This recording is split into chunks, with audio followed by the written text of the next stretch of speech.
নমস্কার, কেমন আছেন সবাই?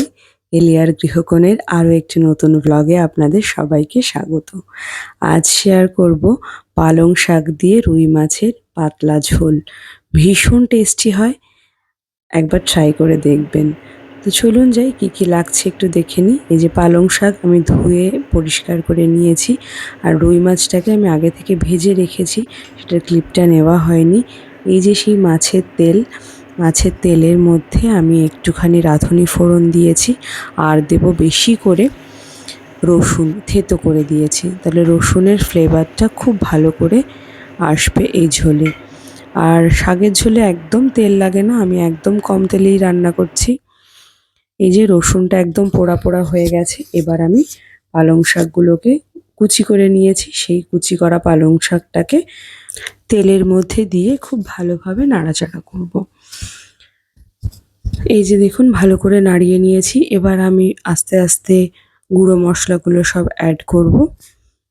প্রথমেই দেব হচ্ছে কাঁচা লঙ্কা, আপনারা আপনাদের স্বাদ অনুযায়ী ঝাল দেবেন। আমার যেহেতু বাচ্চা আছে বাড়িতে, আমি অল্প কাঁচা লঙ্কা দিয়েছি, 2টো কাঁচা লঙ্কা দিয়েছি।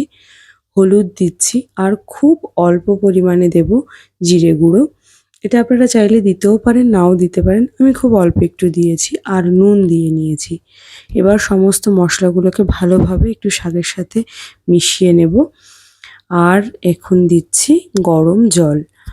বেশি একটা ঝোল আমি এটাতে রাখবো না, তাও অল্প একটু ঝোল তো দিতেই হয়, কারণ মাছটাকেও জলের মধ্যে ভালো করে ফোটাতে হবে, যাতে মাছের মধ্যে তেল ঝাল মশলাটা যায় ভালো করে।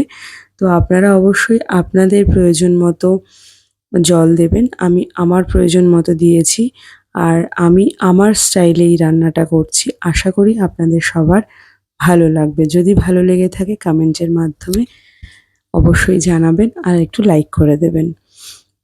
এই যে মাছগুলোকে ঝোলের মধ্যে ছেড়ে দিয়েছি, আর দেখুন আমার একদম গ্রেভিও হয়ে গেছে, ঝোল প্রায় কমে এসছে, দেখতেই পাচ্ছেন অনেকটা ঝোল কমে গেছে।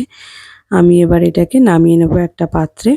খুব তাড়াতাড়ি রান্না হয়, একটু নুন কম পড়েছিল বলে একটু নুন দিলাম আমি। ভীষণ তাড়াতাড়ি রান্না হয়ে যায়, আর খেতে অসাধারণ লাগে। শুধু রসুনের ফ্লেভারটা একটু বেশি পাওয়ার জন্য অবশ্যই একটু বেশি করে রসুনটা দেবেন। রুই মাছ দিয়ে পালং শাকের ঝোল ইজ রেডি টু সার্ভ। আপনারা অবশ্যই জানাবেন যদি বাড়িতে ট্রাই করে থাকেন তো কেমন লাগলো।